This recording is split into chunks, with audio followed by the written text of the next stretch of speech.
So firstly, I'll get into what exactly is a buyer's meeting. So I don't know how many of you might have been exposed to this or understand what a buyer's meeting is, but pretty much in its simplest format, it's a meeting between a buyer and a seller.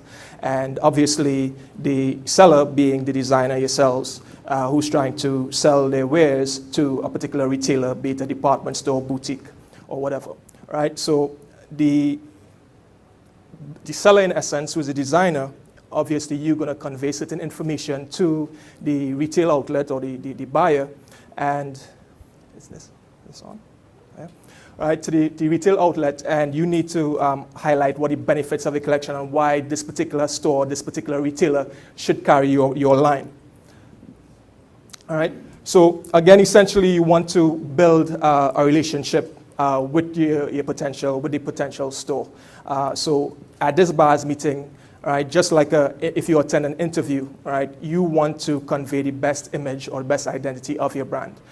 You want to make a great first impression, right? So it's just like meeting someone for the first time.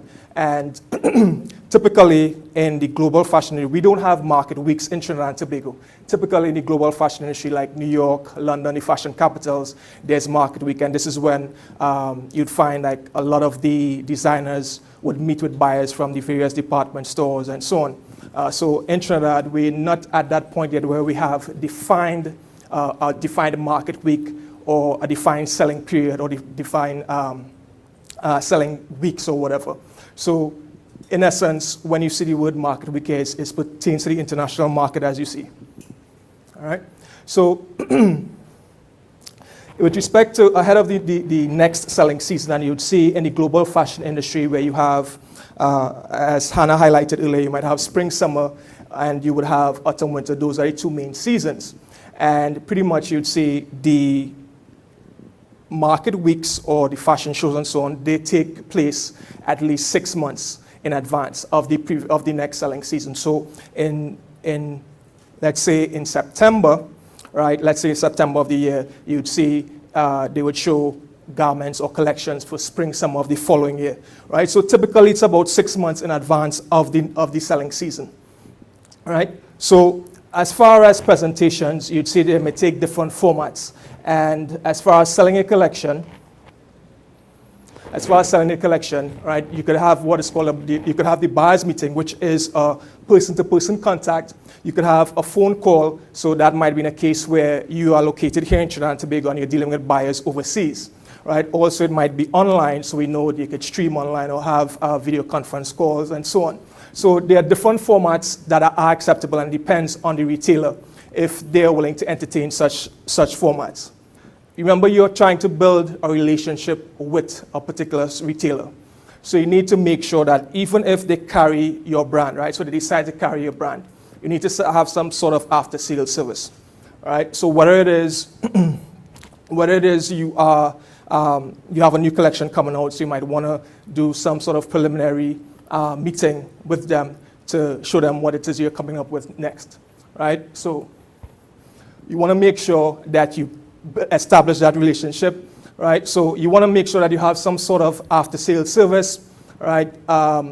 Probably with respect to your fit and so on.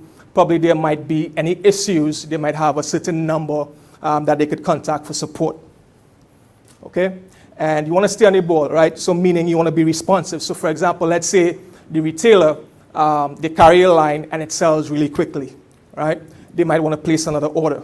So if they want to do a reorder with you, you want to make sure that you could be responsive and be flexible in a short time frame, all right? Let's say you have a buyer's meeting. They are interested in carrying a line. Sometimes this is an area where you want to be flexible, right? So the designer might say, you know what, we like this, but do you offer it in this particular fabric, or do you offer it in a particular color, right? So this is what this is referring to, right? So if you might be able to customize it to fit their store, right? How is your product packaged to sell? So is it a box, clip strip, clamshell, and I'll show you some stuff later as far as packaging and floor-ready merchandising, right? Are you priced competitively, right? So continuing, who is your competition? Has your product been tested?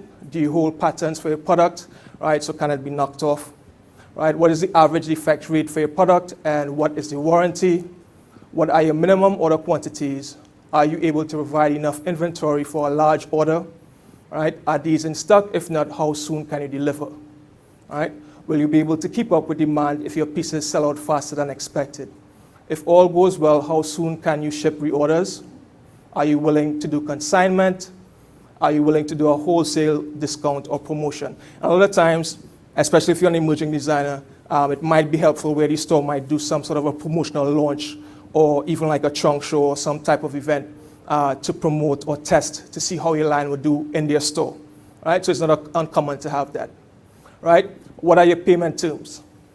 So, so in preparing for the buyer's meeting, right, again, with respect to what I said earlier, right, you want to be unique, different, you want to be innovative.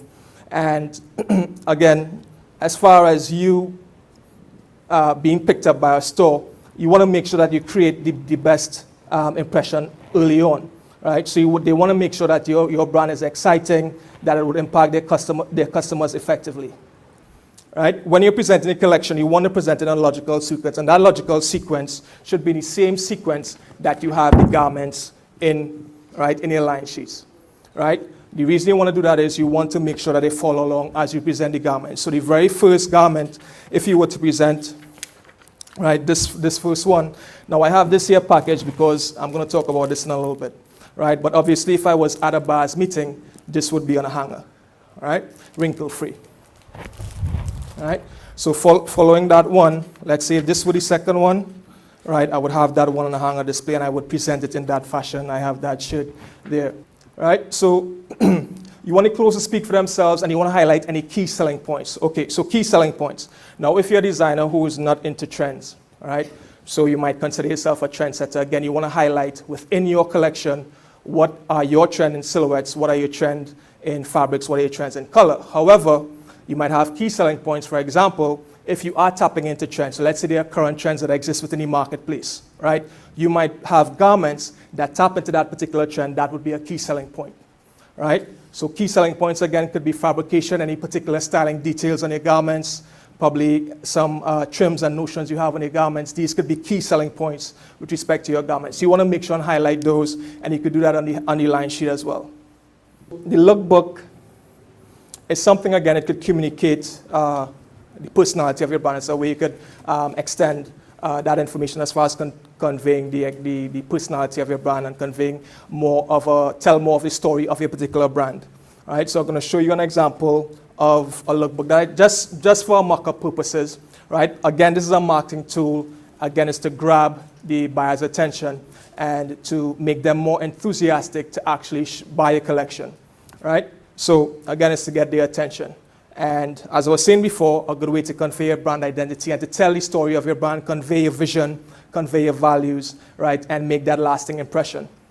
So pretty much, right, you would see, as opposed to the line sheets, you'd find that the lookbooks have more editorial type images. Now, I just used the same images I used from the line sheets, like I said, for just a mock-up purpose. But if you look at the images to the side, these are all images of lookbooks. So you see, again, it's more editorial in terms of the format, right? So it's easier for you to tell your story and convey the image or the personality of your brand.